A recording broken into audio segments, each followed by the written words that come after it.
Hello again and welcome. My name is Tina Brigantini and welcome to my channel. A client once said something to me that, of course, I've never forgotten, and I'm sure you've heard this before as well.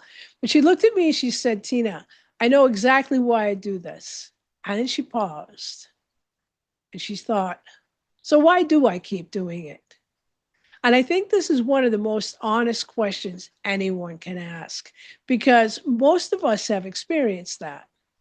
We've understood something intellectually, and it's long before our lives reflected that understanding.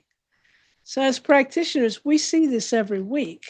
Clients who understand, clients who have insight, the ones who can explain exactly where their patterns began, and yet their lives haven't changed in the way that they had hoped for.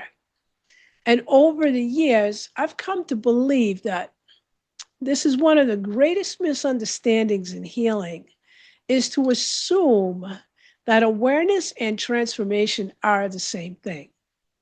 We know that they're connected, but they are not identical. And today, I'd like to explore why that distinction changes everything about the way that we practice. See, awareness is the beginning. And I want to be really clear on this. Awareness does matter. It is incredibly important because without awareness, we often repeat patterns automatically. We react before we recognize, and we defend before we understand. So, awareness creates a choice. It shines a light on what has been operating outside of conscious attention. And that alone is a remarkable step. But awareness doesn't ask the nervous system to reorganize. It doesn't automatically reshape deeply learned expectations. It doesn't immediately change the energetic organization that has been developing for over years and sometimes decades.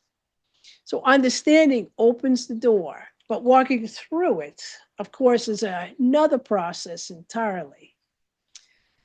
I often think of awareness like walking into a library. Now imagine standing in front of 1,000 books, and every one of those books contains valuable information. You could spend years reading every shelf. You could understand every theory, every model, every explanation. But none of those books can strengthen your muscles. None of them can teach your body what it feels like to ride a bike. So knowledge expands understanding, but experience reorganizes capacity. See, healing asks for both. And as practitioners, it's easy to celebrate understanding because it's visible. Like clients tell us, oh, that makes so much sense. And it does. But the deeper question is this: has anything actually reorganized?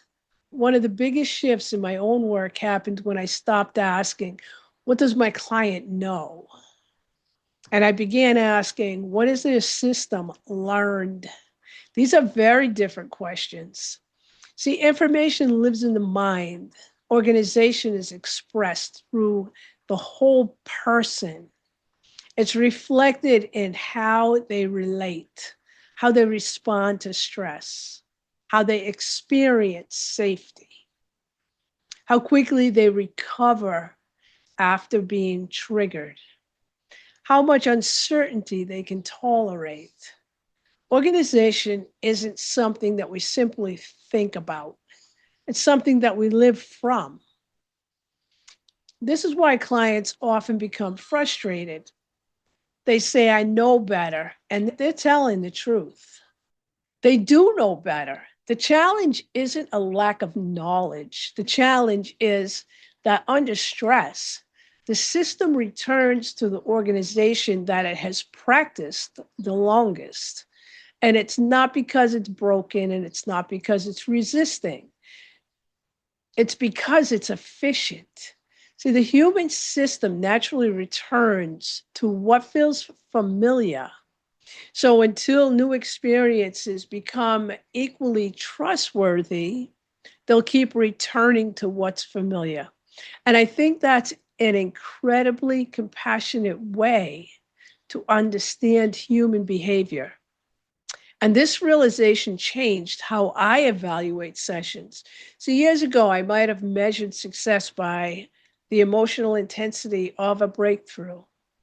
And today, I pay much closer attention to the quieter signs.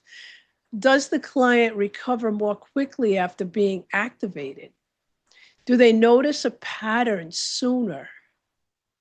Do they pause before reacting? Do they stay connected during discomfort instead of immediately withdrawing? Those changes may seem small, but they often signal something much deeper, the beginning of reorganization. So sometimes the deepest transformations are almost invisible in the moment. And one of the reasons that I continue studying both ancient healing traditions and contemporary understandings of human development is that they often point towards the same practical truth that transformation isn't simply about gaining knowledge, it's about becoming different through lived experience. And different traditions describe that process in different ways. Some emphasize practice, some may focus on relationship, others on presence, some on awareness. But rather than asking which approach is correct, I find it more useful to ask what each one contributes to our understanding for lasting change. Now, for practitioners, if you're a practitioner, I'd invite you to experiment with one simple shift this week. Instead of asking your client, what did you learn today? Just ask them, what feels different now? Or what feels possible today that didn't feel possible before? So those questions move beyond explanation. They begin exploring organization. And sometimes the answers surprise both the practitioner and the client. One practitioner asked this: how do I know if a client is integrating or if they're simply describing what they've understood? And it's one of my favorite questions because once you begin recognizing that difference, your sessions change. And inside the certification, we meet live every week for 2 hours to explore questions like these through our case discussions, our guided practice, and just thoughtful conversation. So if today's discussion resonates with you, you'll find more information in the description down below. If there's one idea I'd like you to take away from today's conversation, it's this: awareness creates possibility. Integration creates transformation. And as practitioners, our work isn't simply helping people to understand themselves. It's helping create conditions where that understanding becomes lived experience. In our next chapter, we're going to explore one of the most misunderstood ideas in healing, and that is why your clients aren't resisting change. They're protecting something. And the moment that we can start to understand that intelligence of protection, we just stop working against our clients and begin working with the wisdom of their system. Thank you for spending this time with me today. If this conversation sparked a newer way of thinking, I'd love to hear from you. Where are you viewing from? What's your practice?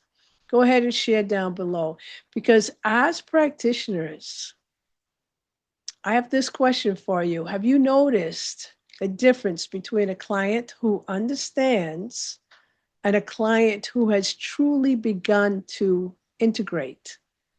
Share your observations below, because one of the things that I value most about this community is learning from practitioners who are willing to think deeply about the work that we do.